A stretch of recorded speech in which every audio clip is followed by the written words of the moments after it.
तो कहानी शुरू होती है इस साल के शुरू होने से पहले दिसंबर 2019 में, जब चाइना में पेंडेमिक लेवल का वायरस डिस्कवर किया गया, followed by Australia's bush fire in January, और उसके बाद कुछ महीने का world wide corona virus spread. फिर अप्रैल में यूएस के पेंटागन ने एलियंस के रियल यूएफओ का वीडियो भी पब्लिक कर दिया, बट व्हाटएवर, हु केयर्स। जब खुद के घर में इतने प्रॉब्लम्स हो तो पड़ोसियों पे कौन ध्यान देता है।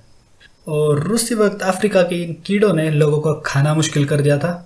अब तक का 2020 कोई ऑर्डिनरी साल कम और रिक एंड मॉर्टी सीरीज का एक सीजन ज्यादा लग रहा था।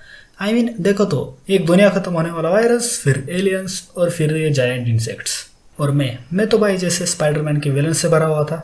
ऑब्वियसली कोविड-19 पैंडेमिक तो चल ही रहा था, लेकिन मैं अब तक का सबसे ज्यादा नेचुरल डिजास्टर्स वाला मंथ था। ऐसे लग रहा था कि जैसे ऊपर वाली से मेरा मतलब ऊपर के मंजिले पे रहने वाले बाबू भैया से नहीं है, एक्चुअल ऊपर वाले के बारे में बात कर रहा हूँ। हाँ, उस ऊपर वाले ने जैसे अपने आर्सेनल के सारे वेपन्स इसी मंथ ट्राई करने का सोच लिया था। मतलब बुश फायर वाला ट्राई कर ही लिया था, जिसमें नेचर की लग गई। फिर इस वायरस का केयर तो चल ही रहा था, पर उससे भी लोग बच रहे थे लॉकडाउन करके, घर बैठ के मजे से खा रहे थे। आई मीन घर बैठ के ठूस रहे थे। लोगों ने वायरस को फैलने से तो रोक लिया, लेकिन खुद को फैलने से नहीं रोक पाए। तो फिर क्या, लोकस्ट अटैक। अगर कुछ बचेगा ही नहीं तो खाओगे क्या? Locust attack. वैसे तो अफ्रीका कंट्रीज जैसे इजिप्ट या फिर मिडल ईस्ट, इवन पाकिस्तान और हमारे राजस्थान और पंजाब के लिए भी ये कोई नई चीज नहीं है, क्योंकि वहां तक तो ये स्टॉर्म्स हर साल आते हैं। और इंडिया तक आते थे ये स्टॉर्म्स काफी वीक भी हो जाते हैं, तो इंडिया में ऐसे स्टॉर्म्स कभी आए ही नहीं थे। लेकिन पिछले साल अफ्रीका में काफी ज्यादा बारिश हुई थी, जिसकी वजह से इन लोकस्ट के ब्रीडिंग के लिए बहुत सुटेबल कंडीशंस बनी। So it resulted in more bigger storms, और जितने बड़े स्टॉर्म्स होंगे उतनी ही ज्यादा एरिया कवर होगा एंड डिस्टेंस भी। और इसी की वजह से ये स्टॉर्म्स महाराष्ट्र और आंध्र प्रदेश तक अंदर आ गए। ये स्टॉर्म्स तो चल ही रहे थे, और इसी के साथ एक और डिजास्टर बे ऑफ बंगाल में तैयार हो रहा था। ऑन 16 में आम्फन साइक्लोन बे ऑफ बंगाल में तैयार होना शुरू हो गया था, जिसने आगे जाकर लगभग $13.6 बिलियन का डैमेज किया, इंक्लूडिंग 128 फैटेलिटीज, जिसमें 98 वेयर फ्रॉम इंडिया। और शायद ये एक साइक्लोन काफी नहीं था, तो अरेबियन सी में एक और साइक्लोन तैयार होना शुरू हो गया, जिसे आगे जाकर नाम दिया गया Nisarga. What an appropriate name.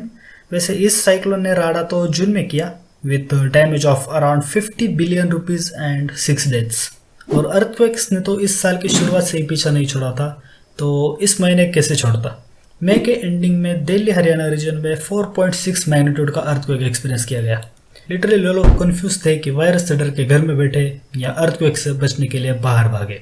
बड़ी दुविधा थी। 2020 की इस मई में तो इंडिया के लिए हर डायरेक्शन से मुसीबत आ रही थी।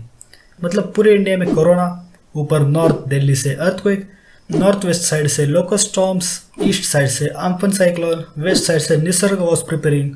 अब बस साउथ से श्रीलंका की साइड से कोई रावण की मौत का बदला लेने न आ जाए, तो बाय गॉड बीच वाला तो ऐसे ही मर जाता। मई के नेचुरल डिजास्टर के साथ एक और डिजास्टर का भी इंडिया को सामना करना पड़ा, Visakhapatnam gas leak.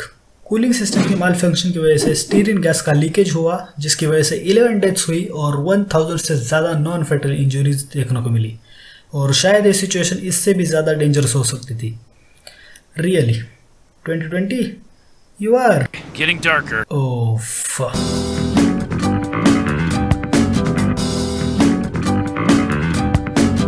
So yeah that's it for this episode. मई में तो काफ़ी बुरी चीज़ें देखने को मिली इंडिया को। बाकी आने वाले मंथ्स में क्या देखने को मिलता है वो तो हम देखेंगे ही, पर उसके लिए इस वीडियो को लाइक कर देना, शेयर कर देना, और इस चैनल को सब्सक्राइब करना मत भूलना। और साथ ही कमेंट कर देना कि आपके लिए मई 2020 कैसा रहा। तो मिलते हैं अगले एपिसोड में नेक्स्ट मंथ के साथ। तब तक के लिए थैंक्स फॉर वॉचिंग।